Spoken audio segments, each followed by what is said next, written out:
Cinderella, or The Little Glass Slipper, by an anonymous author. There was, many years ago, a gentleman who had a charming lady for his wife. They had one daughter only, who was very dutiful to her parents. But while she was still very young, her mamma died to the grief of her husband and daughter. After a time, the little girl's papa married another lady.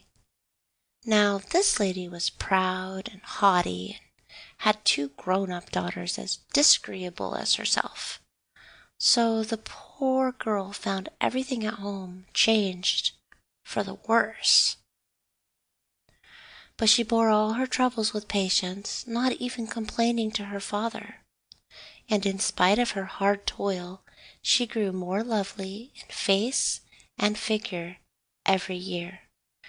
Now the king's son gave a grand ball, and all persons of quality were invited to it. Our two young ladies were not overlooked. Nothing was now talked of but the rich dresses they were to wear. At last the happy day arrived. The two proud sisters set off in high spirits. Cinderella followed them with her eyes until the coach was out of sight, and then she began to cry bitterly. While she was sobbing, her godmother, who was a fairy, appeared before her.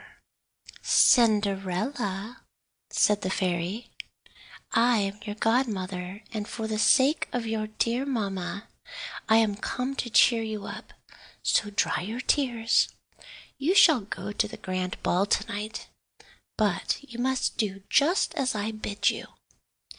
Go into the garden and bring me a pumpkin." Cinderella brought the finest that was there. Her godmother scooped it out very quickly, and then struck it up with her wand, upon which it was changed into a beautiful coach.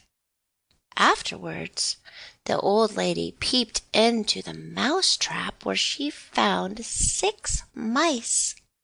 She tapped them lightly with her wand, and each mouse became a fine horse.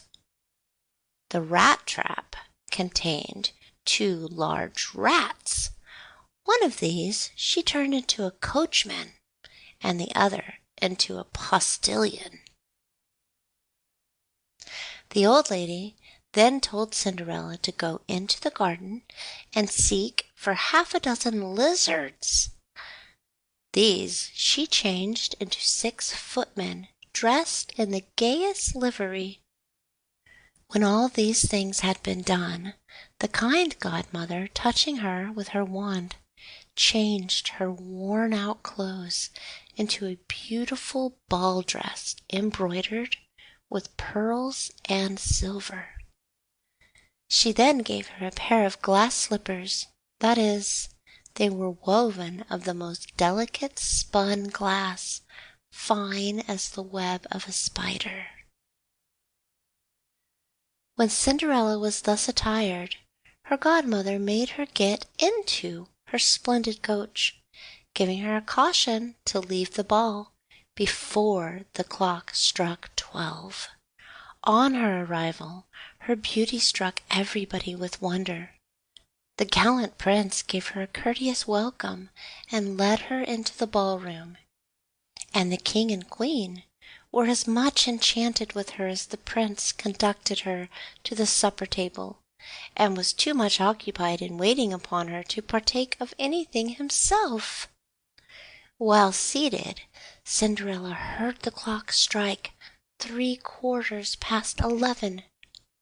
She rose to leave, the prince pressing her to accept an invitation for the ball on the following evening. On reaching home, her godmother praised her for being so punctual, and agreed to let her go to the next night's ball. Although she seemed to be tired, her sisters, instead of showing pity, teased her with glowing accounts of the splendid scene they had just left, and spoke particularly of the beautiful princess. Cinderella was delighted to hear all of this, and asked them the name of the princess, but they replied nobody knew her. So much did they say in praise of the lady that Cinderella expressed a desire to go to the next ball to see the princess. But this only served to bring out their dislike of poor Cinderella still more, and they would not lend her the meanest of their dresses. The next evening the two sisters went to the ball, and Cinderella also, who was still more splendidly dressed than before. Her enjoyment was even greater than that of the first ball, and she was so occupied with the prince's tender sayings that she was not so quick in marking the progress of time. To her alarm, she heard the clock strike 12. She fled from the ballroom, but in a moment the coach changed again to a pumpkin, the horses to mice, the coachman and postilion to rats, and footmen to lizards, and Cinderella's beautiful dress to her old shabby clothes. In her haste she dropped one of her glass slippers, and reached home out of breath, with none of her godmother's fairy gifts but one glass slipper. When her sisters arrived after the ball, they spoke in terms of rapture of the unknown princess, and told Cinderella about the little glass slipper she had dropped, and how the prince picked it up. It was evident to all at the court that the prince was determined, if possible, to find out the owner of the slipper. And a few days afterwards, a royal herald proclaimed that the king's son would marry her whose foot the glass slipper should be found exactly to fit. This proclamation caused a great sensation. Ladies of all ranks were permitted to make a trial of the slipper, but it was of no use. Cinderella now said, "Let me try. Perhaps it may fit me." It slipped on in a moment. Great was the vexation of her two sisters at this, but what was their astonishment when Cinderella took the fellow slipper out of her pocket! At that moment the godmother appeared, and touched Cinderella's clothes with her wand. Her sisters then saw that she was the beautiful lady they had met at the ball, and throwing themselves at her feet, craved her forgiveness. A short time after, she was married to the prince, to the intense gratification of the whole court. End of Cinderella, by an anonymous author.